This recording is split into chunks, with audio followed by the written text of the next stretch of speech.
There's so much with the SEC. Like, Yeah. I think there are so many incredible teams and opportunities for these teams because they have good quarterbacks. Like, I do think it's going to be fascinating to see what Arch Manning looks like with Texas. I mean, Yeah, Texas agreed. is stacked, and like, Stacked. if they don't win the national championship, it's going to be disappointing. So that's crazy, right? To think about, like, that's the way they're going into the season. Yeah. I feel like we're overlooking Georgia, which is weird, but Georgia hasn't been talked about maybe as much as they have in previous years.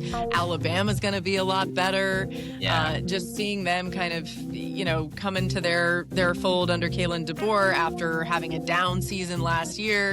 And then there's teams like Missouri, for instance, that has probably the easiest schedule. It's not easy, don't get me wrong, but the easiest schedule maybe in the league. They could surprise some people. Oklahoma with John Mateer. There's just so many big-name quarterbacks, too.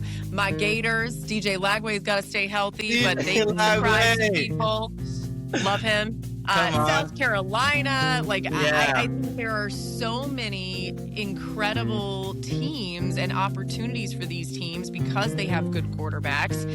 And there's always somebody that, we've overlooked in the preseason. Maybe that's like a Texas A&M. No, not as many people are talking about them. And A&M fans are like, don't talk about us because we fall off every year and we get our hopes up and then it doesn't happen. But there's just, I think, a lot to be excited about with what this is going to look like. And I think the SEC, as much as Texas kind of took it as far as they possibly could last year, but there's a lot of SEC pride that maybe got hurt last year in the first edition of an expanded playoff. They want to see more teams from the league in the playoff, and I think it's very possible with the talent throughout the league.